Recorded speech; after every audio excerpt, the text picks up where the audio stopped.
corchetes sin separación con comas. O sea, lo que se refiere es que no tienes que poner cada numerito entre corchetes y después poner una coma. ¿Sí me entiendes? Okay. Sino lo que debes de hacer es ponerlo entre corchetes, como está aquí. O sea, esto es entre corchetes y con comas. Lo correcto es esto. Lo que dice la otra lámina, como que yo creo que hay que mejorar la redacción, porque efectivamente haces pensar que no debe de ir comas, pero en realidad lo que te está diciendo es que no vayas a separar cada numerito con un corchete para separar la dirección HKL. ¿Sí me di a entender? Pues sí le ponemos comas. Sí, entonces lo correcto es esto, básate en esto, así es como debe de ir, ¿sale? Entre corchetes todo separado por comas, los números, ¿sí?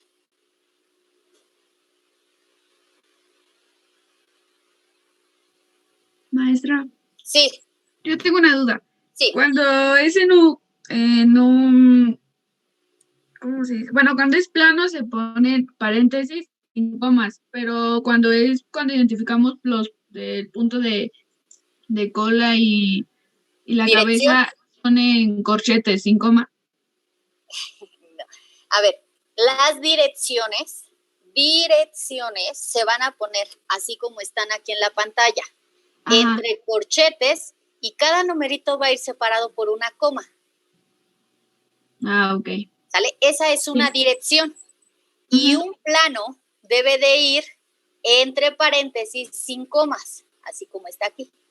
Deben de ir corriditos y entre paréntesis. Paréntesis. ¿Sí? Sí, muchas gracias. Sí. ¿Alguien más?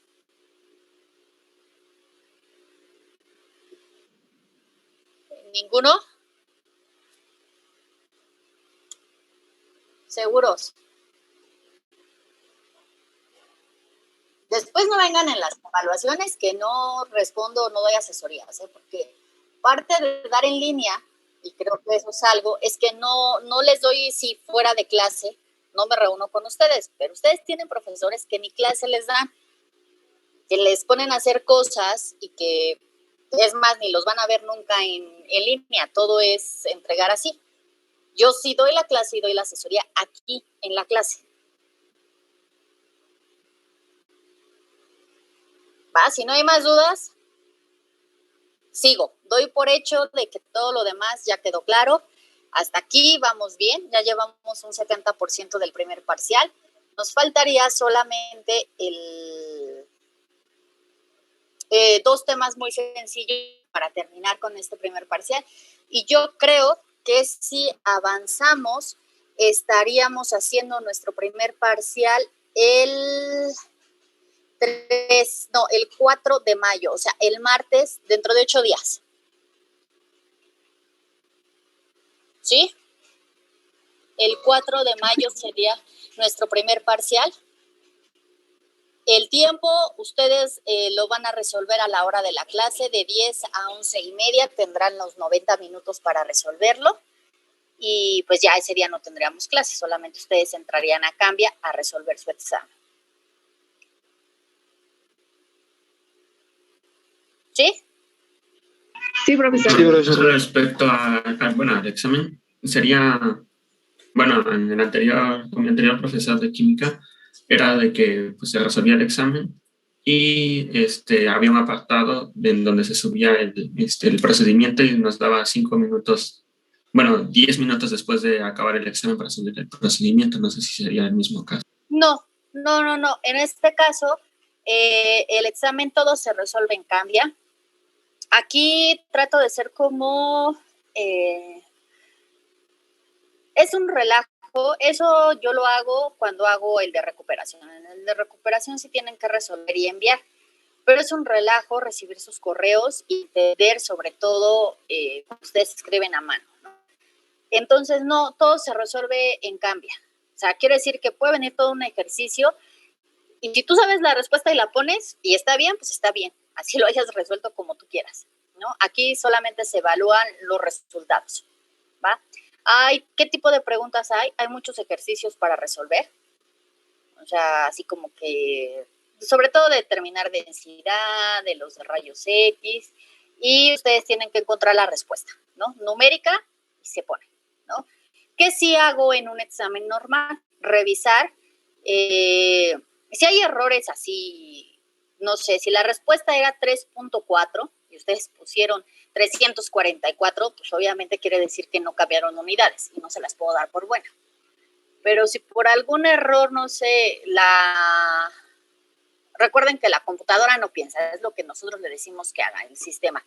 Entonces, yo reviso, entro a cambiar y reviso si su respuesta, si no entró dentro del parámetro, supongamos que la respuesta era 3.4 y ustedes pusieron 3.390 y algo, y la computadora o el sistema lo dio por mal, pues obviamente pues yo lo corrijo, ¿no? Y se las pongo bien. Pero es poco el detalle que yo tendría que hacer a la hora de revisar su examen.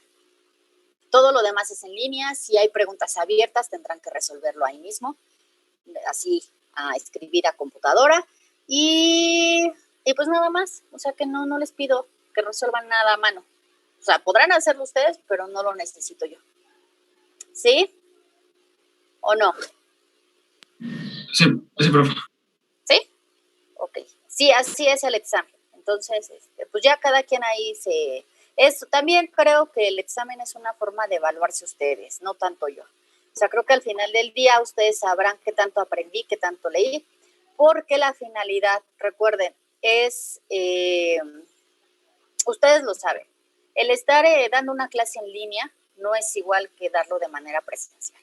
Ustedes de alguna manera saben que cuando uno se pone enfrente de un grupo y da una clase presencial, prácticamente todos se los damos como muy masticadito, o sea, muy sencillo, es esto y esto, y no te sales de esa vía. Pero cuando es en línea, ustedes trabajan un 60% y el profesor solamente les enseña el 40%. ¿Por qué? Porque así es, porque en línea pues no podemos hacer muchas cosas, o sea, yo podría traer mis modelos atómicos y difícilmente por la cámara a lo mejor los podrían ver. Yo llego a la clase presencial y llevo tipos de materiales y los hago que le pasen por todas sus manos, ¿no? O sea, córrelo, que todo el mundo lo vea, lo toque, que sienta de qué es cada material. Traje esta estructura, sabes que por equipos y en la estructura desháganla, vuelvan a construir, hagan esto, pero ya es un poquito más fácil de entender, sobre todo esta materia. Y aquí pues no podemos hacer nada de eso, ¿no? O sea, si acaso pues les dije, pues consíganse algo redondo, ¿no? Y difícilmente lo habrán hecho, dudo que nada, o igual y sí, ¿no? Que lo hayan hecho, hayan partido su jitomate, su naranja, lo que sea, para poder entender esa aportación y por qué se da. Hay muchas cosas, entonces ahí es ustedes el 60%, yo solamente aporto el 40%, a ustedes les toca muchas cosas que hacer, porque así es esto, y pues ni modo. El examen es una forma de que ustedes evalúen qué tanto han aprendido ustedes, ¿no? Qué tanto han hecho por entender los temas, más que una evaluación para dar una calificación. Eso solamente es consecuencia de, no es así como que, porque igual, yo les decía, si ustedes se pasan el examen en línea, bueno, por su grupo que tienen de WhatsApp, pues tampoco voy a estar ahí, ¿cómo les diré? Viendo, todos lo mandaron al mismo tiempo. Todos tienen el mismo error. No, ustedes sabrán, ¿no? Si lo resuelven en equipo, si se ponen de acuerdo y todo el mundo, o cada quien resuelve una, no hay problema. Sí. Perdón, por ejemplo, en los ejercicios que vayamos a hacer y tenemos que escribir la respuesta o así, bueno, no sé qué, es que mi otro profesor sí teníamos que responder la respuesta, bueno, el resultado, pero a mí siempre, no sé, por alterar, no sé, no ponía las unidades. Entonces, no te preocupes por las unidades. Okay. Pero sí les pido, por ejemplo, si el examen les dice, quiero saber la arista en función del radio, o el radio, supongamos que la pregunta te dice, determina el radio atómico de X elemento y lo quiero en Angstroms. Tú no me vas a poner Angstroms, o sea, yo voy a dar por hecho que tu respuesta está dada en Angstroms. ¿Ok? Ok. Si tú me la pones en centímetros, en metros, en nanómetros, yo la voy a dar por mal. ¿sí? Y no porque no esté la unidad, porque ya se te está indicando en qué unidad la quiero. Entonces, no se preocupen por poner las unidades, ¿va? O sea, que esté bien ubicados los puntos y pues los números, ¿no? Bueno, claro, okay. Eso es lo que reviso, ¿sale? Sí, las unidades, no. Si dice ahí que pongas la unidad, ponla, pero de todas formas no la tomo en cuenta. O sea, en realidad tomo en cuenta nada más el valor y que corresponda con esa unidad, ¿va? Para que no tengan tampoco problemas ustedes. Ok, gracias, profa. Bueno, y pues bueno, les decía que así funciona esto. Ya el jueves quedamos en cómo les mando la contraseña, cómo va a ser el examen, pero es el martes que dentro de 8 días su primer parcial, ¿va?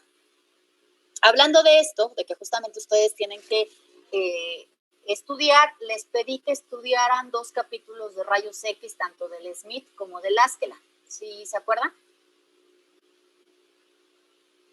Sí. Va. Entonces, ¿qué es lo importante de de estos 2 capítulos? Los voy a ver. Los voy a compartir rápidamente.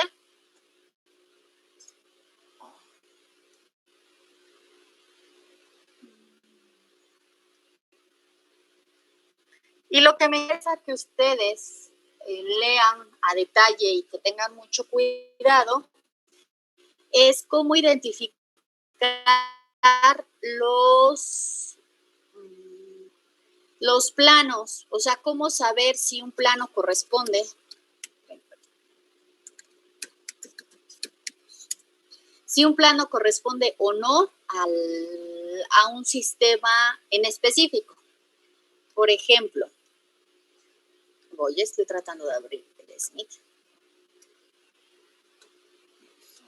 Compartir. ¿Ya lo ven? Ya se ve. Ya, maestra. Bueno, aquí no es tanto que les voy a preguntar cómo funciona el efecto de rayos X, ni todo eso, no voy a preguntar nada, eso ténganlo por seguro. Pero ¿qué es lo que sí me interesa? Es que ustedes entiendan sobre todo esta parte. Por ejemplo, este ejercicio es un ejercicio muy, ¿cómo les diré? Es muy parecido al que vimos, ¿sí lo recuerdan?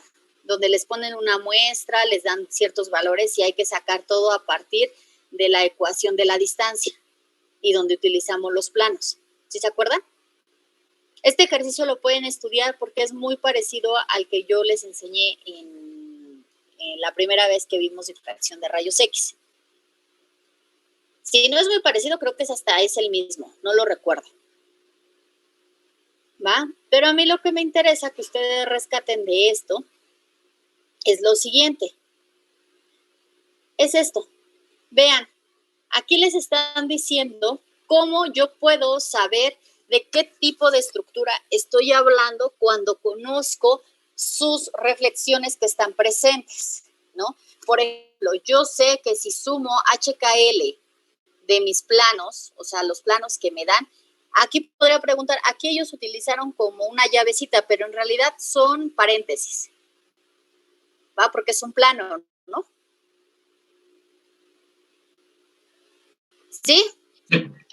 Sí, maestra. Ok, nada más es la nomenclatura o la forma en la que ellos lo ponen, pero en realidad es paréntesis. Y entonces aquí dice, si todos tu HKL lo sumas y da un número par, tú sabes que esta debe de ser una cúbica centrada en el cuerpo. Si tú sumas estas y da un impar, estas deben de estar ausentes. Quiere decir que no debe de tener impares a la hora de sumar estos con una cúbica centrada en el cuerpo.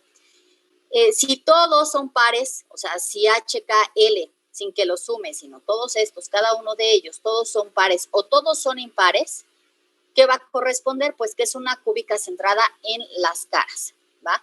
¿Y qué es lo que no tiene? Pues que todos sean pares ni todos sean impares, ¿no? Acá viene otra forma de identificarlo, otra forma de poder determinarlo. Este me gusta mucho y de hecho viene un ejercicio donde les dice qué es lo que ocurre con la suma de cada uno de esos planos. Y aquí viene, los planos del cubo pueden ser todos estos.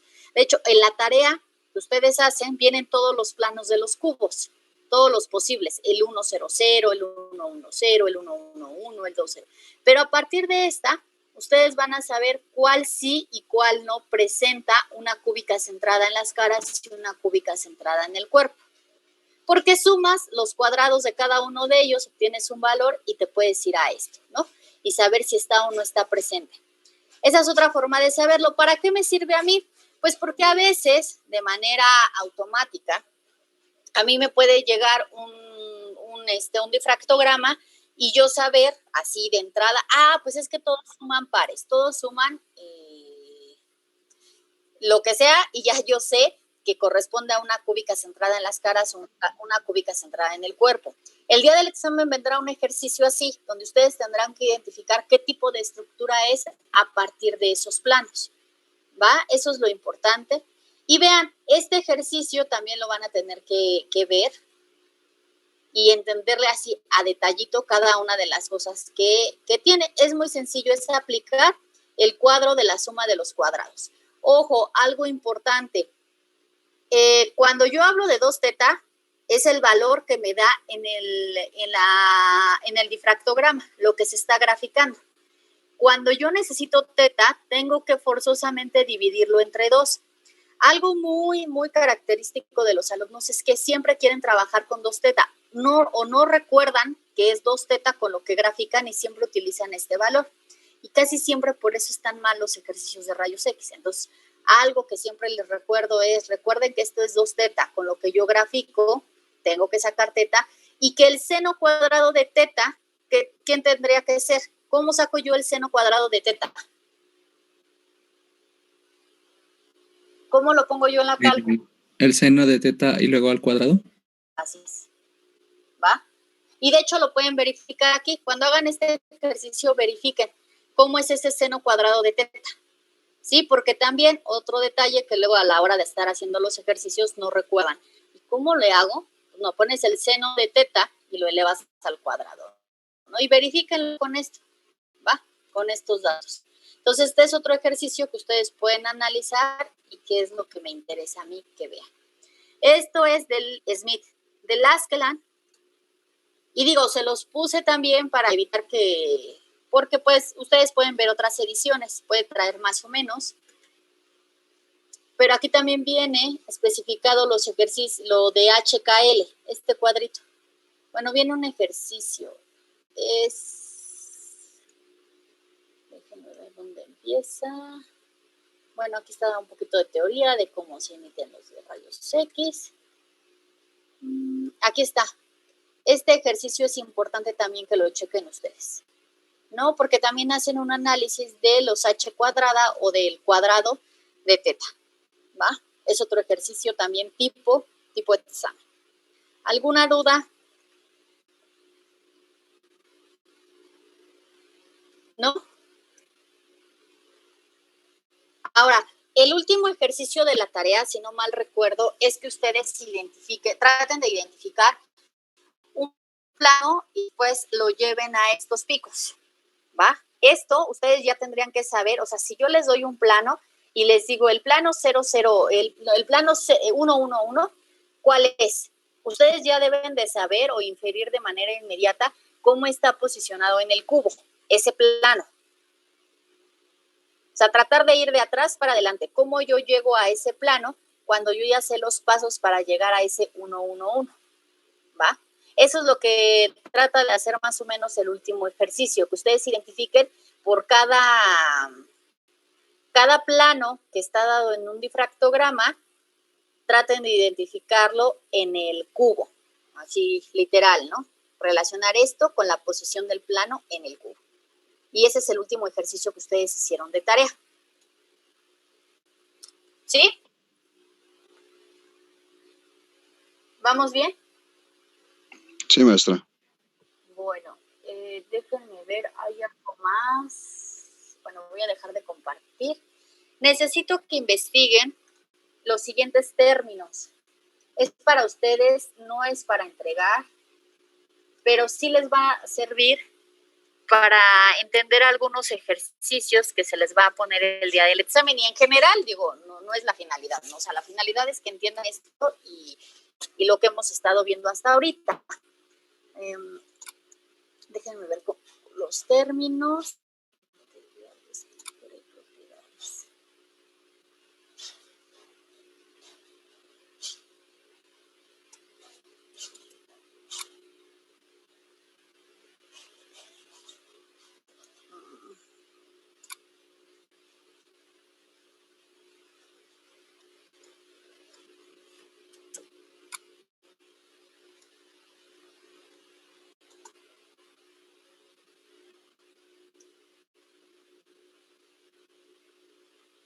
Y bueno, yo esperaría, ¿recuerdan que hicieron una tarea donde compararon que era un material cristalino y un material vítreo o amorfo? Tuvieron que haber utilizado estos términos, pero sí se los voy a repetir para que lo recuerden o ustedes lo busquen. Tendrán que buscar qué es polimorfismo, isotropía,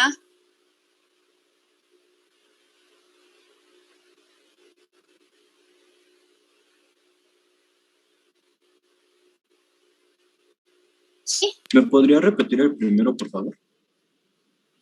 Polimorfismo, polimorfismo, todo junto, polimorfismo, alotropía,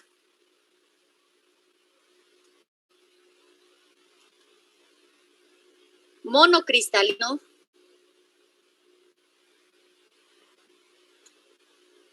policristalino,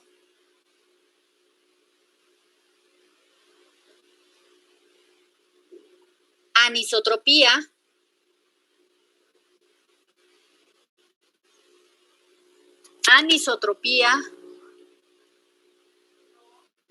y la última es isotropía. Repito las dos últimas, anisotropía y la otra es isotropía. Isotropía.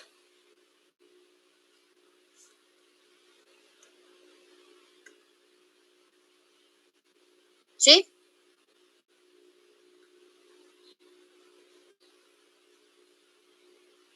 ¿Todos escucharon bien? Sí. Sí, profe. Bueno, lo buscan, es para ustedes, no van a entregar tarea ni nada. Ya cada quien lo entiende, ¿va? Vámonos con el siguiente tema, que son defectos.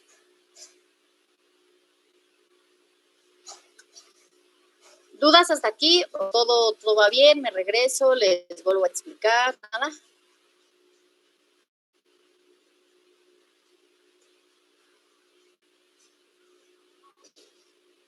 ¿Eu? ¿Sí o no?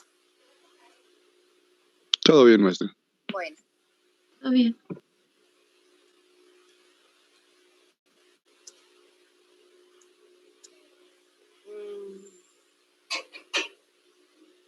Defectos.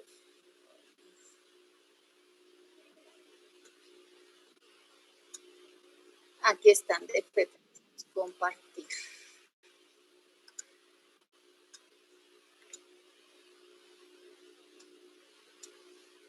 Ya, bueno, me dicen ustedes si ya ven mi pantalla. Sí, profe, ya se ve. Sí. Va. Vamos a ver, vamos a hacer como un recuento rapidísimo de lo que llevamos y lo que nosotros se supone que deberíamos de saber a ese momento.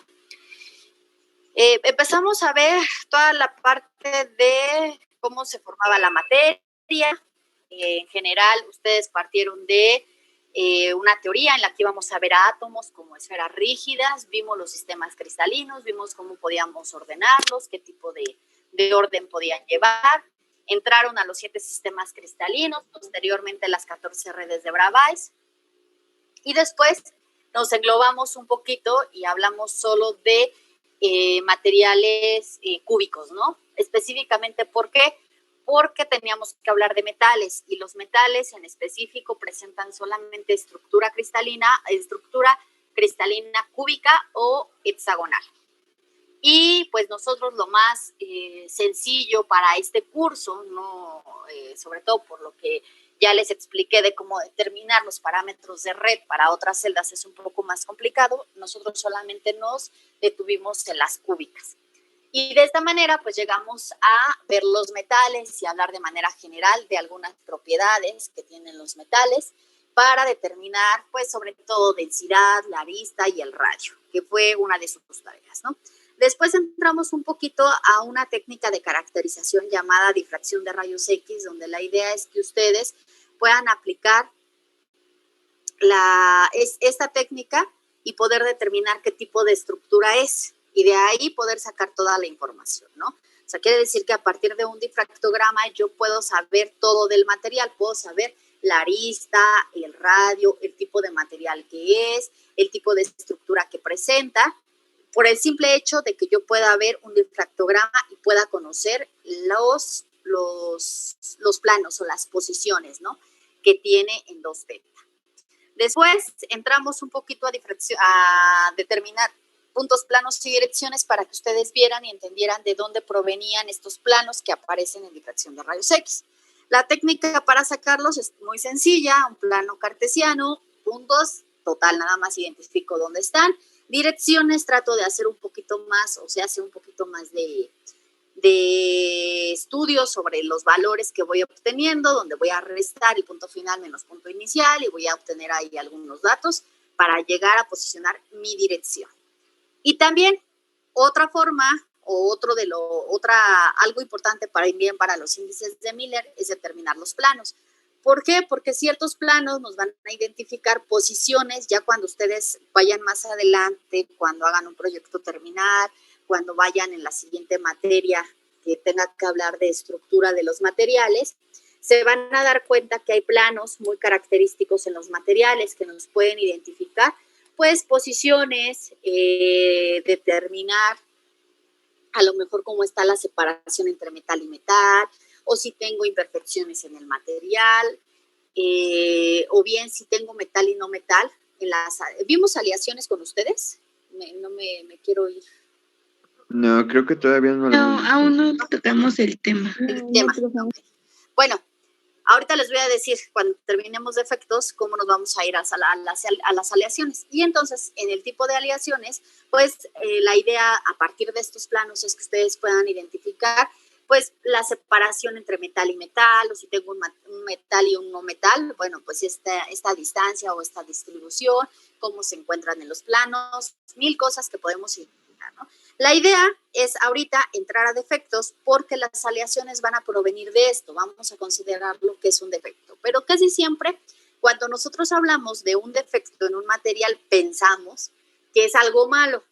Y pues a lo mejor podríamos decir, pues sí, malo en el sentido de que llevaba algo muy preciso, muy homogéneo, una distribución muy específica, y pues decíamos, pues es cristalino, solamente nos basábamos en esa idea de que, pues es que todo es igual, ¿no? O mi celda unitaria está tan bonita que todas son iguales, ¿no?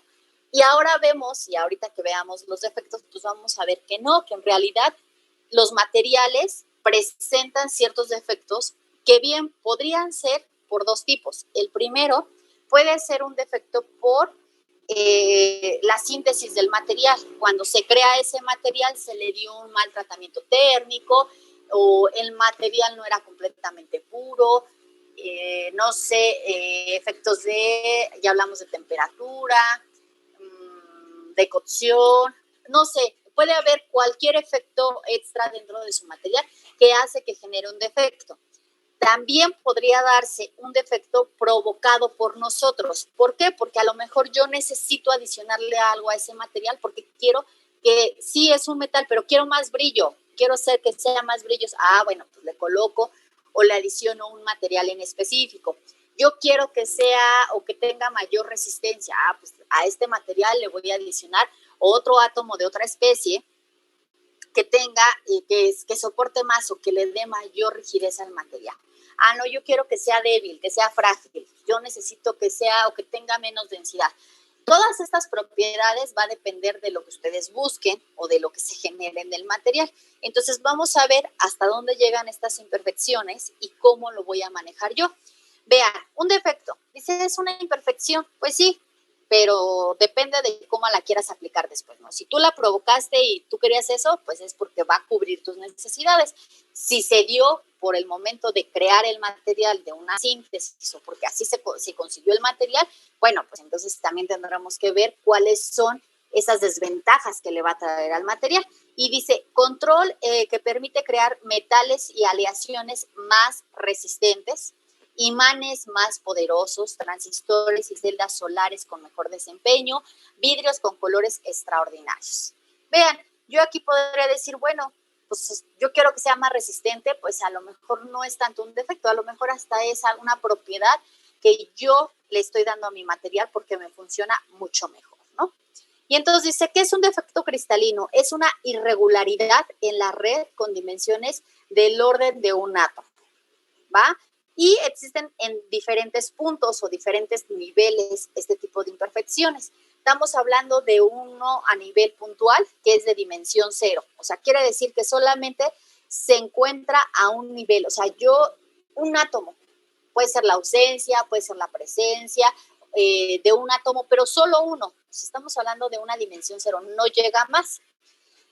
Lineal es de una dimensión, quiere decir que ya toda una fila, toda una columna de átomos se encuentran diferente, que hacen que mi estructura ya no sea completamente igualita en todos los puntos, sino que ya va a haber algo que me va a decir que esto no cumple, ¿va? Y de hecho aquí justamente a partir del lineal es cuando nosotros podemos ver, por ejemplo, en rayos X, imagínense que un plano específico de mi cubo ya tenga un cambio de átomo. Entonces, de esta manera, pues yo puedo decir, el plano 1,1 ya no corresponde a este metal, ya corresponde a que es una aleación, a que pertenece a otro tipo de átomos, ¿no? Superficie, ya estamos hablando de 2 dimensiones, quiere decir que ya va a haber completamente una fila y una columna que va a estar completamente cambiada de tipo o hay algo diferente en ella que nos permite ver diferente a la celda unitaria. Y finalmente de volumen, o sea, ya estamos hablando que todo un conjunto de celdas unitarias son diferentes en el sistema. ¿Vamos bien? Sí, maestra. Sí, profe. Bueno, vamos a ver cada uno de ellos porque cada una tiene como ciertos tipos. Por ejemplo, los defectos puntuales. Puede haber de 3 tipos, de vacancia, intersticial y sustitucional. Creo que el nombre por sí solo nos ayuda bastante. Por ejemplo, el de vacancia, pues nos habla de que hay una ausencia de algún átomo. Y si ustedes ven, ¿qué es lo que le pasa a mi red? Como que hay un qué. Yo aquí cuando veo esta imagen siempre pienso como que algo está jalando toda la red, ¿no? Como que hay mucha tensión en esta parte. Entonces, al existir una ausencia, estos átomos, como ya no están unidos a otros o no están de manera estable, empiezan a tener mucha tensión, a quererse atraer entre ellos, lo cual quiere decir que empiezo yo a deformar a toda mi red, porque vean, este átomo debería de estar como por aquí, y no, se siente como muy jaladito para acá. La distancia ya empieza a variar en muchos de ellos, ya no es igualita la distancia entre átomo y átomo. Eso lo genera la ausencia de un átomo, ¿no? ¿Y qué va a pasar? ¿Qué le pasaría a este material, por ejemplo, si hablamos de fragilidad? ¿Qué va a ocurrir? ¿Habrá más o menos en el material? Habría menos, ¿verdad? Habría menos y no solo eso, sino también si tenemos ciertos puntos que tienen mucho espacio o hay mucha tensión entre ellos, pues va a haber bastante fragilidad, ¿no? Mi material no va a ser tan duro o la fragilidad, pues yo creo que va a aumentar, ¿no? Del material en específico. Después hablamos del proceso de intersticial. ¿Qué es lo que ocurre? Supongamos que ustedes están en el proceso, ahora que los de metalurgia ya puedan regresar a sus laboratorios y están creando, no sé, están fundiendo X metal porque van a crear una pieza específica y resulta que alguien dejó contaminado la charola con la que ustedes colocan o sacan el grano del metal, ¿no? Y por alguna razón se contaminó y ya, se fundió y se colocó. Vean, es un átomo de diferente tamaño. ¿Qué es lo que hace? Sea pequeño, sea grande, lo que provoca es que este espacio se abra, ¿sí o no? Porque va a haber a lo mejor cierta repulsión de este átomo aquí adentro con los demás átomos. Entonces vean cómo hay un cambio alrededor. Esta distancia o esta forma en la que se encuentran, pues va a haber mayor o menor tensión dependiendo de cómo se ha logrado. Yo diría que, por ejemplo, este último no sufre ninguna imperfección, este último cubito, ¿sí o no? No alcanza a degenerarlo, pero compárenlo con este, donde ya la distancia o hasta la forma en la que se encuentran los átomos, pues no es la misma, ¿no? Y eso ocurre por este átomo. Pero no solo puede ser un proceso de contaminación, también podría ser que ustedes lo están generando. O sea, yo quiero que este átomo tenga una mezcla de esto. ¿Por qué? Por la razón que quiera, y entonces ustedes adicionan, ¿no? Átomos. Pero aquí en este caso es puntual, solamente es uno. Después hablamos de un sustitucional. Y vean, puede ocurrir dos casos, un sustitucional donde mi átomo es de un radio inferior o de un radio mayor. En ambos casos también hay un cambio total alrededor de la red. Aquí se ve cómo hay nuevamente tensión, cómo se jalan cada uno de los enlaces, mientras que aquí se abren y se hacen más pequeñitos los enlaces. Entonces puede haber sustitucional con átomos de menor tamaño o con átomos de mayor tamaño. ¿Vamos bien?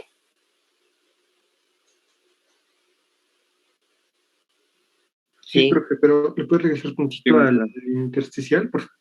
Sí. Apúntame tantito. Sí. ¿Me avisas, por favor?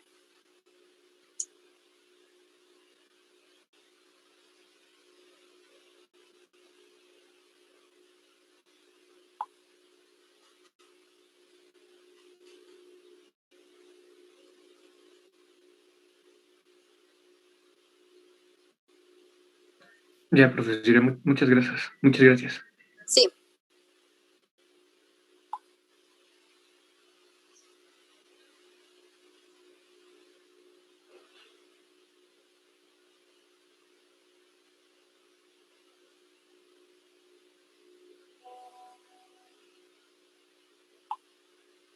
Permítanme.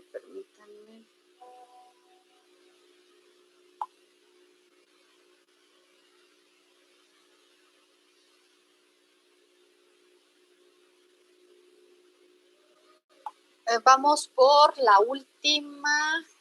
La siguiente. No, la última no. Los defectos lineales. Habíamos quedado que los defectos lineales se daban ¿en qué posición? En una dimensión, ¿no? Vamos con los lineales de una dimensión. Estos pueden ser de dos tipos. Pueden ser de borde o de tornillo. Creo que acá hay una imagen que me permite decir más. Aquí está, de borde o de tornillo. En este caso es el de borde. Aquí está. Vamos a tratar de explicar. Vean, en el caso del borde, quiere decir, dice, se origina al introducir un plano adicional de átomos. La red se distorsiona, los átomos continuos al plano adicional se comprimen mientras que el resto se expande. Es como aplicar el vector de Burgers, que es perpendicular a la dislocación. En física, ¿ya lo vieron? ¿Qué es un vector de Burgers? Yo no. ¿No? No, profesora. Bueno, No, vamos a buscar qué es un. De hecho, pueden ver en YouTube, por ejemplo, hay videos donde les explican, pero más que les expliquen es que ustedes puedan ver el efecto, cómo gira este vector y cómo se expande de manera perpendicular a lo que ustedes están colocando. Entonces, sería importante que lo busquen, nada más para que lo vean. Es como si yo llevara ahorita en clase, llevara un cubito y les dijera cómo ocurre ese vector, ¿no? Pero en general, ¿qué es lo que pasa? Todo un plano. Vean, por ejemplo, tenemos el cubo y está dividido por planos. que son los planos que yo puedo identificar. Y de repente todo este plano se ha cambiado por otro, por una adición de átomos. Entonces yo coloco un plano completamente diferente y estoy generando un defecto lineal en mi material, ¿va? A diferencia de lo que ocurre con el defecto de tornillo. Dice, este se origina cuando el material sufre esfuerzos cortantes paralelos, pero de sentidos contrarios. Vean, aquí creo que esta es la imagen que se logra, cómo este átomo o el hecho de que se introduzca algo diferente me ocasiona que este vaya hacia arriba y este hacia abajo, ¿va? Porque todo este plano que yo tengo es diferente a mi material, ¿va? Y de hecho ocurre algo así como si fuera una escalerita, ¿no? Yo puedo saltar de aquí hasta acá y vean, pero no en todo. Aquí va parejo, pero aquí solamente como el plano que se cambió se genera como si ustedes trataran de darle vuelta a un cubo o trataran de exprimir un cubo y nada más lograran hacerlo así poquito y queda una parte hacia abajo y otra hacia arriba, ¿va? No puedo lograrlo mover todo porque es como si yo tuviera un tornillo, ¿no? Como que voy dando vueltas en el material. Después vienen los defectos, bueno, se pueden dar los dos, el de tornillo y el de vector de Burgers o el de, ¿cómo se llama? El de tornillo o el de borde en el mismo sistema, ¿no? Y esto es lo que ocasionaría, ¿no? Un desplazamiento aquí y aquí, cómo se introduce un plano completamente diferente, ¿no? O sea, los dos se pueden presentar en un mismo material. Después vamos a ver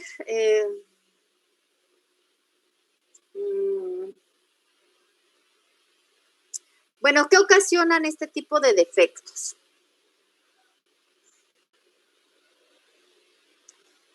No los quiero confundir porque estamos solamente con los metálicos. Entonces, esto lo vamos a dejar, esto no lo vamos a dejar para nuestro segundo parcial.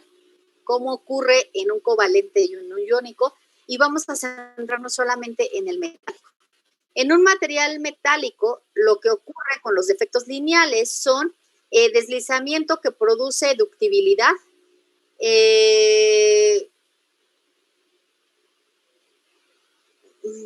sí, principalmente la propiedad de ductibilidad. ¿Qué es la ductibilidad, chicos? ¿Qué es que un material sea dúctil? Es la capacidad que tiene para ¿Que se pueden hacer hilos? ¿Que se puede hacer qué? A ver, otra vez. La capacidad que tiene un metal para hacerse como laminitas, como por ejemplo el cobre. No es para hacer como hilos, así como el alambre o así. Ahí les va. La definición. Es que se puede deformar sin romperse, ¿no? También. Es que en realidad, vea, ahí les va el término de qué es un material dúctil. Es la capacidad para conducir el calor o la electricidad. La dureza, la maleabilidad o la ductibilidad son cualidades específicas de ciertos materiales, ¿no? O sea, en realidad quiere decir todo lo que ustedes acaban de decir es que un material tenga cierta ductibilidad, ¿va? En general, esto es lo que aplica los defectos lineales. O sea, el hecho de que yo tenga un material con un defecto de tornillo o de borde, pues yo voy a generar o cambiar esa propiedad en el material. O sea, porque pensemos en el hecho de que un material sea conductor, un metal, conduce electricidad, ¿no? ¿Qué pasa si, qué es lo que produce que este material o qué es lo que genera que este material pueda conducir electricidad y no se ponga la resistencia? Es porque tiene electrones libres en su última capa de valencia. Ajá, y si nosotros pensamos es porque vemos como un mar de electrones, ¿no? Y vemos mucho movimiento de los electrones alrededor, entonces permite que conduzca la electricidad, ¿no? Y acuérdense, con la teoría de bandas, pues permite, o en específico, que pasen los electrones de la banda de valencia, pueda romper ese gap, que es muy pequeño, y pasar a la banda de conducción, y que estén regresando, ¿no? Que vayan y que vengan, y eso permite que se pueda conducir electricidad. ¿Qué es lo que ocurre cuando yo tengo ese material y ahora hay un defecto de borde o de tornillo? ¿Qué le va a pasar? ¿Cómo va a ser ese desplazamiento? Pues si yo tenía un túnel donde era todo completamente recto, pues iban a pasar facilísimo, ¿no? O sea, yo iba a poder llevar todo ese camino de electrones sin ningún problema. Pero cuando yo ya empiezo a ver que resulta que hay ciertos bordes dentro de ese túnel, pues ya la facilidad con la que pasen va a depender de cuántos bordes yo tenga dentro de ese tubo o de ese túnel, y obviamente va a interrumpir el flujo.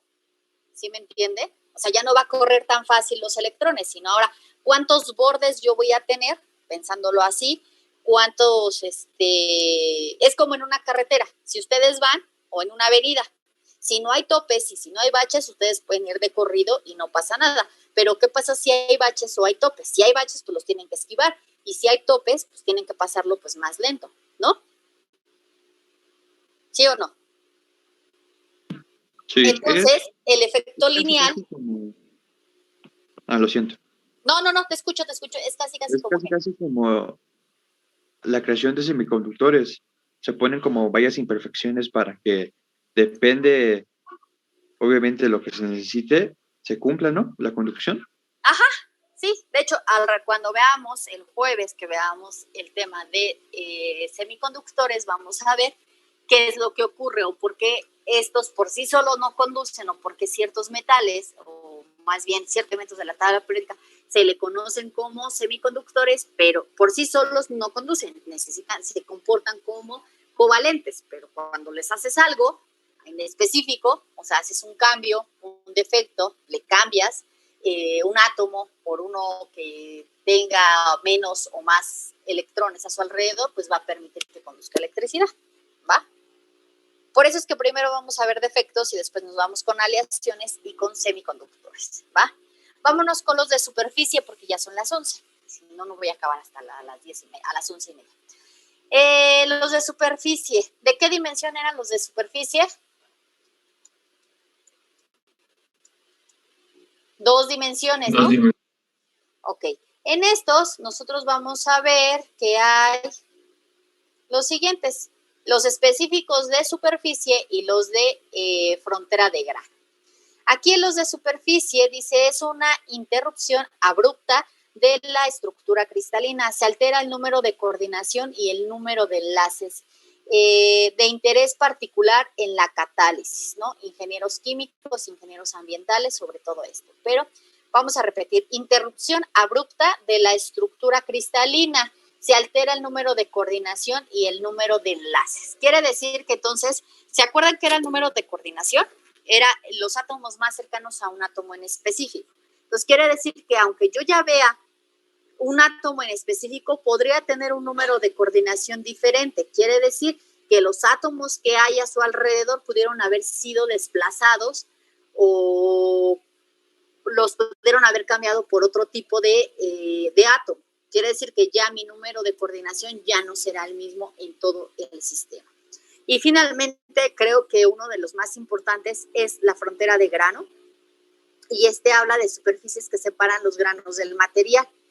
Aquí va a tener mucho que ver con uno de los términos que les dejé cuando hablamos de un material policristalino, porque ustedes se dan cuenta, todo este pedacito que está aquí, simplemente lo único que cambia es la orientación cristalográfica.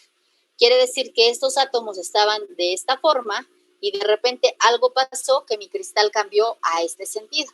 Y luego este otro a un sentido diferente, a un ángulo completamente diferente. Entonces yo puedo ver cómo aquí tengo una frontera de grano, ¿va? Algo muy específico. ¿Y qué va a pasar aquí?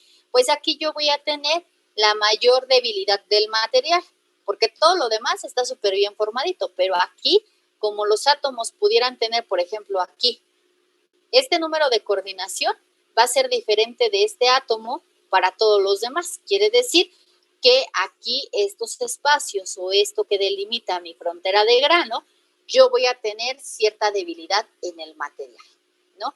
En el de superficie, ¿por qué dice que es de interés particular para la catálisis? Pues porque a mí me interesa, por ejemplo, qué es lo que ocurre con un catalizador. Yo necesito colocarle algo que permita que se lleve a cabo una reacción de manera más rápida. De esa forma, pues entonces voy a cambiar completamente toda una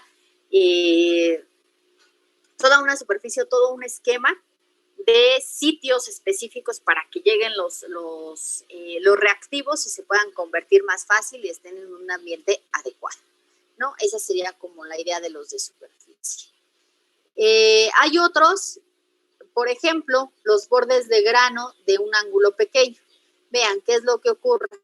Aquí también podría ser que esta aplicación sea específica. A lo mejor después yo quiero colocar algo, quiero crear materiales para capturar algo. Entonces, a lo mejor a mí me interesa que mi material tenga bordes de grano de ángulos pequeños para que yo pueda introducir después algo sobre este espacio interlaminar, ¿no? Dice, series de dislocaciones de borde, la distorsión es menor que en la frontera de grano, ¿no? Pues sí es menor, ¿por qué? Porque todos tienen como que el mismo sentido y su ángulo es mínimo, ¿no? No como en la frontera de grano, donde el ángulo pues sí es abrupto, ¿no? O sea, sí cambia el ángulo. De estar de esta forma, pues de repente se inclina y el ángulo es mayor, ¿no? Y ahora tengo y ahora tengo otro ángulo. Entonces, pues no tiene ángulos tan diferentes, solamente es como esa pérdida de como de láminas que dejan libre y que permiten que estos se vean como escaloncitos, ¿no? Las fallas de apilamiento. ¿Se acuerdan que hablábamos de los apilamientos cuando les explicaba al inicio? Ay, es que cuando acomodan las naranjas en el súper, ¿no? No ponen una naranja encima de la otra, sino ponen toda una base de naranjas y después ocupan los huecos que han generado esas naranjas para poner la siguiente y así sucesivamente. Imagínense que de repente llegó un distraído y pues hizo hasta lo imposible y colocó una naranja encima de la otra. Pues esa superficie o toda esa torre de naranjas pues se va a caer muy rápido, ¿no? Lo mismo ocurre cuando tenemos en el sistema esto. Tenemos una forma ABC, ABC y después AB, AB. Hay una ausencia del C. Quiere decir que aquí pudiera ocurrir un defecto específico del material, ¿no? O una falla en el material, ¿no? De Macla dice que es la diferencia en la orientación cristalográfica al interior del grano. Se observa la imagen especular de dos redes respecto a un plano, ¿no? Aquí, ¿qué es lo que ocurre? Pues básicamente es como si pusieras dos planos, parecieran un espejo, pero su orientación cristalográfica es diferente, ¿no? Aquí también se habla de tener planos, por ejemplo, que son recíprocos. Entonces, a lo mejor este plano es un recíproco de pero lo que tú ves en el sistema o en tu sistema cristalino es esta forma, como si estuvieras viendo un espejo, ¿no? Y finalmente, los de volumen. En los de volumen no hay una clasificación como muy específica como en los anteriores y se forma cuando un grupo de átomos o de defectos puntuales se une para formar un vacío tridimensional o un poro. De manera inversa, un grupo de átomos de alguna impureza pueden unirse para formar un precipitado tridimensional. El tamaño del defecto volumétrico puede variar desde unos cuantos nanómetros hasta centímetros y en ocasiones puede ser mayor. Y el concepto del defecto volumétrico puede ampliarse a una región amorfa dentro del material policristalino. ¿Por qué? Porque si nosotros ya estamos pensando en que dentro de un material, imagínense nuevamente, tengo muchos cubitos iguales y ahí está todo mi material. Ya tengo ahí mi sistema. Pero de repente se cambian cubitos por otras formas. ¿Qué es lo que va a hacer? Pues va a ocasionar, si está dentro del material, va a ocasionar un desorden. Y ese desorden me puede llevar a que yo pueda observar, por ejemplo, ya un material amorfo, donde ya la distribución o el orden solamente se da a corto plazo. Ya nada más puedo ver a este átomo está a cierta distancia de estos otros átomos, pero esos átomos ya no están a la misma de otros, sino ya es completamente un desorden en el material. Entonces se ha vuelto un material amorfa o bien, si no llega tanto, pues a lo mejor nada más policristalino, que me habla de tener muchos cristalitos dentro del material. ¿Cómo vería yo en rayos X, por ejemplo, que tener la presencia de un material cristalino, un policristalino y un material amorfo? Bueno, un cristalino, ustedes ya lo vieron porque han estado viendo los difractogramas y me manda señales de picos muy definidos. Quiere decir que yo logro ver cada uno de esos piquitos que corresponden a un plano y están muy bien definidos, ¿va? Mientras más intensos sean esos planos, quiere decir que tengo mayor cristalinidad, mayor tamaño de cristal, mayor tamaño de poros, ¿va? Yo tengo si yo veo un difractograma y veo intensidades inmensas de cada uno de los planos, hablo de que tengo un material cristalino, muy, muy cristalino. He dejado crecer esos cristales. Cuando yo veo un difractograma donde las intensidades no son tan altas, o sea, ya tengo piquitos más chaparritos y estos picos ya empiezan a estar más anchos, o sea, ya no están así tan bien formaditos, sino ya son picos anchos, o sea, ya veo cosas así más grandes, así medio raras y medio ruidos. Empiezo a tener materiales policristalinos. Quiere decir que yo ya no tengo la misma orientación del cristal, sino pudiera ver ahí ciertas orientaciones, puedo tener ahí un frontera de grano, un tornillo, un vector de burgers, no sé, puedo tener cosas raras, pero yo lo veo ya en el difractograma porque veo piquitos más chaparritos, ¿no? ¿Qué ocurre cuando yo ya no veo esos picos? Ya completamente, nada más me manda puro ruido la señal del difractograma. Quiere decir que tengo un material amorfo. Ya no veo ningún orden, ya no puede ir marcando como ciertos planos el material ni formar ciertos picos, sino ya veo completamente un desorden y lo que veo puede ser puro ruido, ¿no? Sigue marcando que son puras pulsaciones en el equipo de rayos X, que ya no veo ningún pico, no veo ningún plano. Y al no ver ningún plano, ya estoy asumiendo que tengo un material amorfo, ¿va? ¿Sí me di a entender?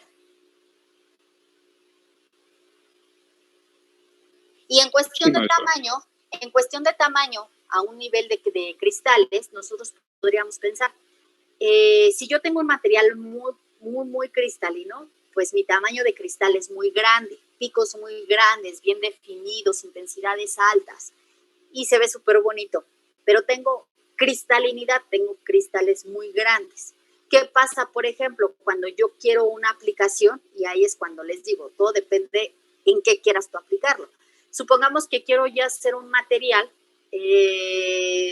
no sé, un material que me lleve ciertos fármacos a sitios específicos en el organismo, ¿no? Transportadores de fármacos. ¿Qué es lo que yo buscaría en un material? Supongamos que como lo que yo quiero es transportar fármacos y quiero que lleguen a las células específicas, por ejemplo, a las células cancerígenas, entonces, ¿qué es lo que yo voy a necesitar? Pues yo no necesito tener materiales muy, muy cristalinos porque el tamaño de cristal es muy grande. Y entonces, cuando lleguen a esa célula, pues no van a poder entrar dentro de las células o del ADN de lo que yo quiera matar, si es una bacteria, por ejemplo. ¿Qué pasaría? Entonces, ¿qué es lo que yo voy a buscar?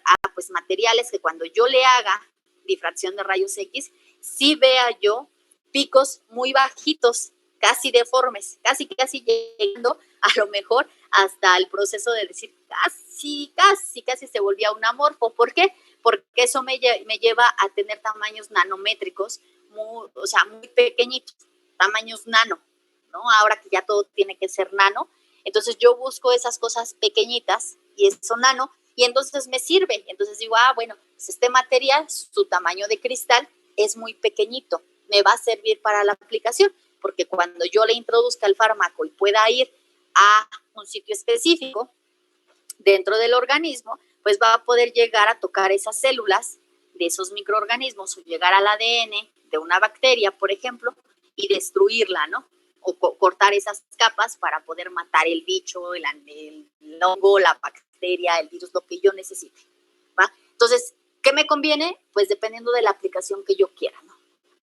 Quiero un material muy resistente, quiero un material que lo voy a ocupar para generar un puente. Pues entonces quiero una viga específica de tal metal y que quiero que esté así súper bonita y que tenga la mayor resistencia.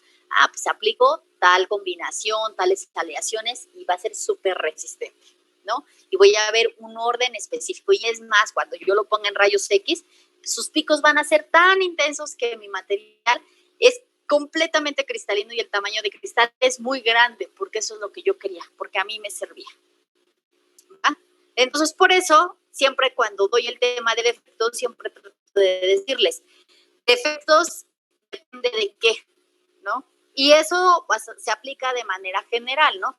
Para muchos, a lo mejor los defectos de las personas pueden ser virtudes, ¿no? O sea, a lo mejor dices tú, es una persona muy ordenada.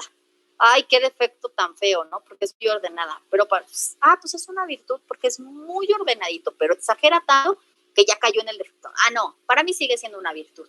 Y entonces, pues así es lo mismo en los materiales. Depende de lo que tú quieras, es como tú ves ese defecto, ¿va? Y eso me lleva al siguiente tema. Bueno, a los siguientes 2 temas en específico. Me lleva a hablar de aleaciones y de semiconductores, ¿no? Y vamos rápido, nos quedan 15 minutos a dar la introducción de aleaciones. Entonces, nada más déjenme abrir aleaciones.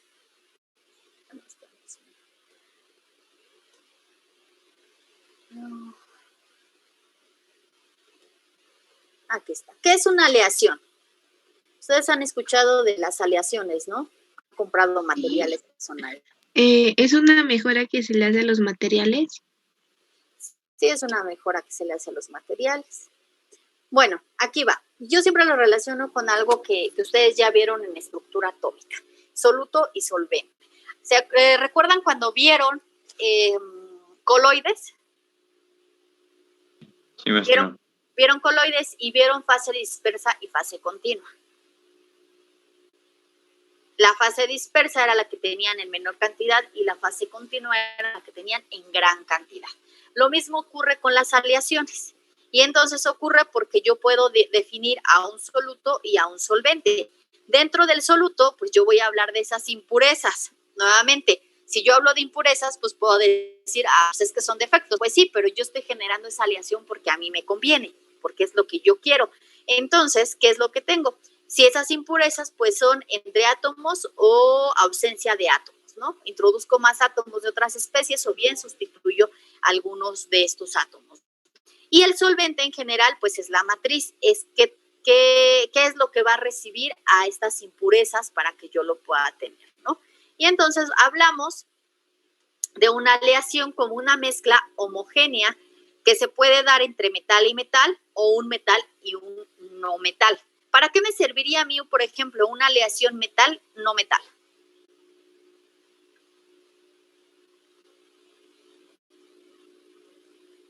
¿Para qué me serviría? ¿Cuál creen que sea la forma más fácil? ¿Puedes repetir la pregunta, perdón? Se hace un enlace iónico. Cuando yo tengo un metal, un no metal. Pero ¿para qué creen ustedes que genere yo aleaciones de este tipo? ¿Para que sean más estables o duras? Sí, y sobre todo, ¿qué tendría que ver con bajar la parte de la conductividad, sí o no? Para ser un semiconductor, ¿no? Podría ser, así es. ¿No? Y entonces, sobre todo esa parte, puedes darle otras propiedades, sí, pero sobre todo es eso, ¿no? La parte de la conductividad. Y dice, obtenida por fusión simultánea.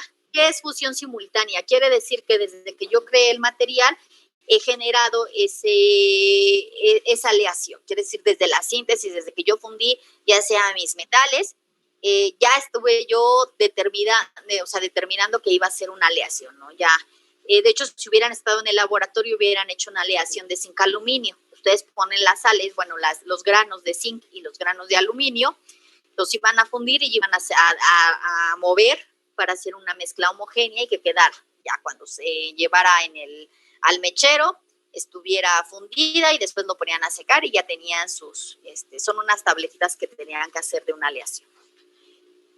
Dice, con propiedades diferentes a la de los componentes, aumentando dureza y resistencia mecánica, entre otras cosas, no solamente este tipo de propiedades, sino más. Hay dos tipos de aleaciones, pueden ser las intersticiales o las sustitucionales. Nuevamente, creo que la palabra me dice mucho, intersticial, algo que ocupa intersticios, espacios. Y sustitucional quiere decir de átomos que yo estoy cambiando por otros de diferente especie, ¿no? Estos dos tipos. Pero no puedo llevar yo a cabo una aleación así como muy, muy literal, o sea, por ejemplo, en la sustitucional. La intersticial, o sea, que ocupe espacios, aquí, pues imagínense, ¿qué es lo que yo tendría que determinar para una intersticial? Pues simplemente el espacio que queda libre para poder colocar un átomo de otra especie, pero que entre, ¿no? Y que no deforme al material. Pero en cuanto a las aleaciones sustitucionales, sí tenemos que llevar a cabo las siguientes reglas, que se llaman las reglas de Hohm-Rottery. O de Hohm-Rottery, y quiere decir que me dice, si tú cumples con estos 4 puntos, puedes llevar a cabo una aleación. La primera, si yo voy a colocar o voy a formar una aleación, tengo que pensar quién es mi soluto y quién es mi solvente, y la diferencia de tamaño entre ellos no debe de ser mayor al 15%. ¿Por qué? Porque si yo colocara átomos que tienen una diferencia de tamaño mayor al 15%, imagínense ustedes, nuevamente, vamos a un ejemplo como de las peras, manzanas, guayabas y todo lo que se les ocurra. Quieren formar una torre de naranjas, pero también a la par necesitan colocar sandías. Imagínense que coloquen sandías y naranjas para hacer una torre, pues está medio difícil, me llevaría a no tener una estructura cristalina, sino pues se va a derrumbar, porque los espacios o la forma del tamaño de cada uno de ellos, pues es muy, muy grande. Pero ¿qué sí podría hacer? Por ejemplo, poner naranjas y manzanas, porque a lo mejor no son a lo mejor del mismo tamaño, pero su diferencia de tamaño pues es muy bajita, ¿no? Casi ahí se van. Entonces yo necesito específicamente que la diferencia de tamaño entre soluto y solvente sea de no mayor al 15%, ¿va? Que las electronegatividades sean parecidas. ¿Qué es la electronegatividad? Es la capacidad que tiene un átomo para atraer hacia él los electrones vecinos de otros átomos. De otros átomos. Imagínense que ustedes colocaran, ¿cuál es el elemento más electronegativo en la tabla periódica? El flúor. El flúor, imagínense el flúor, si lo ponen con un elemento que es poco electronegativo, ¿qué va a hacer?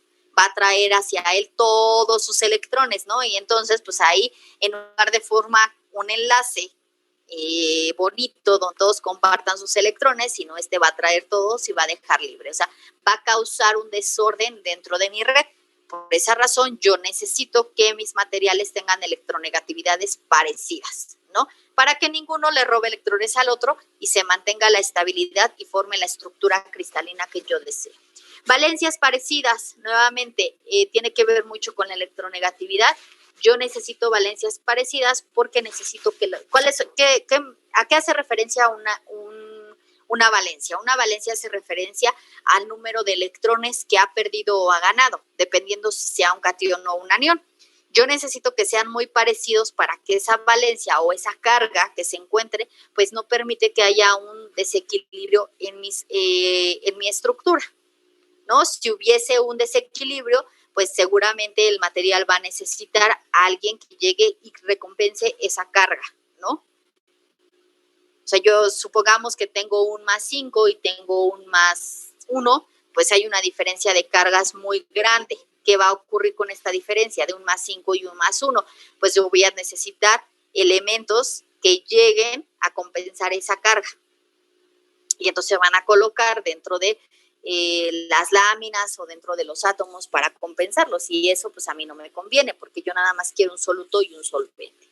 Y finalmente una estructura cristalina deben de ser iguales. Imagínense ustedes que de repente quieran hacer una aleación con una monoclínica y una cúbica, o una triclínica y una monoclínica. ¿Cómo las acomodarían en una red?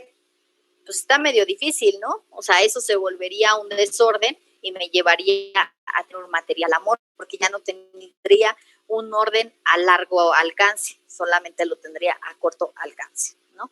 Entonces, pues deben de ser de estructuras cristalinas iguales. Aquí hay un detalle, estructuras cristalinas, no redes. Quiere decir que yo sí podría mezclar cúbicas simples con cúbicas centradas en las caras. Eso sí se podría hacer, ¿no?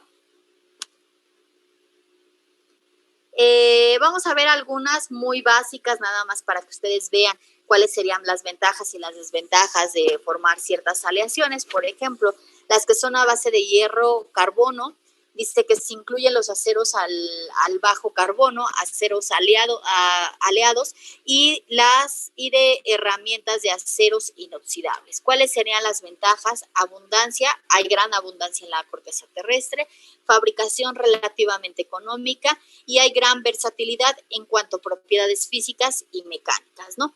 ¿Cuáles serían las desventajas? Densidad elevada, obviamente cuando tenemos hierro al carbón, pues sabemos que son cosas muy pesadas. Tenemos conductividad eléctrica baja y alta corrosión, ¿no?